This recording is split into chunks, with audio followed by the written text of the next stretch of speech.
সমুদ্রে যাব আর sunset view দেখব না, সেটা কি হয়? তো গোয়াতে গিয়ে তোমরা সুন্দর সানসেট ভিউ কোথায় দেখতে পারবে এই ভিডিওর মধ্যে সবটাই থাকবে। তো হ্যালো, হাই এভরিওয়ান, সবাই কেমন আছো? আশা করছি সবাই ভালো আছো। আমার নতুন আরেকটা ভিডিওতে সবাইকে জানাচ্ছি ওয়েলকাম। এখন যাচ্ছি আমরা চাপড়া ফোর্টে, যেখানে দিল চাতা হ্যায় মুভির শুটিংটা হয়েছিল।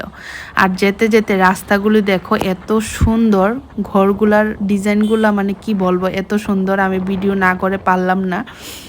তোমরা দেখো এত সুন্দর, মানে কি বলবো। তো যেতে যেতে একটু ভিডিও বানিয়ে নিলাম। তারপর আমরা চলে যাব চাপড়া ফোর্টে।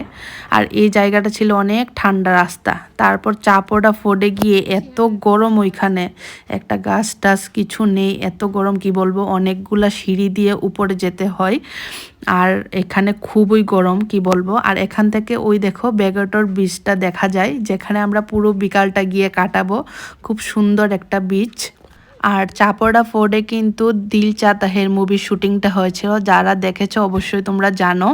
এখান থেকে কিন্তু সমুদ্রের ভিউটা খুব সুন্দর দেখা যায়। আমরা এই জায়গাটার মধ্যে যাব, আগে এখানে একটু ঘুরে কয়েকটা ভিডিও তুলে নিই। আমি বেশি ভিডিও করতে পারিনি, কারণ আমার একটাই প্রবলেম, শুধু স্টোরেজ ফুল হয়ে যাচ্ছিল, তার জন্য একটুই ভিডিও করেছি। আর এখান থেকে এই দেখো ব্যাগটর বিচটা দেখা যাচ্ছে, এখানে আমরা যাব, পুরো বিকালটা কাটাবো, সানসেটও দেখব।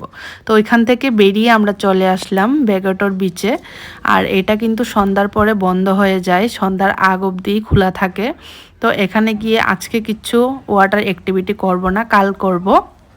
আজকে কোনো ভিডিও করব না, এখন থেকে ফটোও না, এখন এই টাইমটা অনেক এনজয় করব। আর নর্থ গোয়ার মধ্যে সব থেকে সুন্দর আমার এই ব্যাগটর বিচটাই লাগলো। আর ওই জায়গাটার মধ্যে আমরা ছিলাম চাপড়া ফোর্ট, আর নিচে হলো ব্যাগটর বিচ। আর আমরা এখানে অনেক এনজয় করেছি, অনেক বলতে অনেক। আমার তো খুব ভালো লেগেছে আজকের দিনটা। আর আমরা একদম লাস্টের দিকে চলে আসলাম, এইদিকে অনেকগুলা পাথর আছে, এখানে এসে কয়েকটা ভিডিও ফটো তুলে তারপর আবার সামনের দিকে চলে আসলাম, কারণ ওইখানে বেশিক্ষণ থাকা যায় না।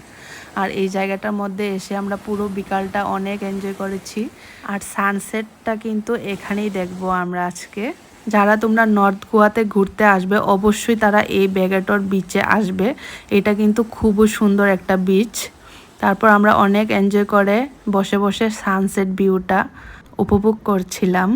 অনেক ভিডিও করেছি, ফটো তুলেছি। আর সানসেটের টাইমে কিন্তু ফটো ভিডিওগুলো খুব সুন্দর আসে, কিন্তু আমি বেশি নিতে পারিনি, কারণ এই দিন এত প্রবলেম করছিল, শুধু স্টোরেজ ফুল হয়ে যাচ্ছিল। তো কয়েকটাই ভিডিও ফটো নিয়েছি, এরকম কয়েকটা শর্ট ভিডিও নিয়েছিলাম। আর এই টাইমে কিন্তু খুব সুন্দর আসে ভিডিওগুলো, এই দেখো কি সুন্দর লাগছে ভিডিওটা। তো এখান থেকে আমরা বেরিয়ে চলে যাব হোটেলে, হোটেলে গিয়ে ফ্রেশ হয়ে যাব বাগা বিচে। আর একটা কথা বলার ছিল, গোয়াতে কিন্তু প্রত্যেকটা রেস্টুরেন্টে বিফ থাকে, তো তোমরা একটু বুঝে শুনে খাবে। গোয়াতে গিয়ে আমরা পুরো ভেজ খেয়েছিলাম, নন ভেজ কিছু খাইনি। নর্থে সাউথে গিয়ে শুধু একদিন চিকেন খেয়েছিলাম, কারণ প্রত্যেকটা রেস্টুরেন্ট হোটেলে বিফ থাকে। তারপর চলে গেলাম বাগা বিচে। আর এখানে দেখো সমুদ্রের সাইডে বসে আজকে ডিনারটা করব, মানে কি সুন্দর লাগছিল কি বলবো। আমরা রাতের বেলায় গিয়েছিলাম বাগা বিচে, কারণ রাতের বেলা গেলে সুন্দর একটা ডিনার করতে পারবো। দেখো কি সুন্দর করে সাজিয়ে রেখেছে, দিনের বেলা এটা দেখা যাবে না, তার জন্য আমরা রাত্রে আসলাম এখানে আজকে ডিনারটা করব। আর এখানে এসেও কিন্তু আমরা ওং দেখে একটা ক্লাবে বসেছিলাম, কারণ এখানে বিফ নেই, তার জন্য।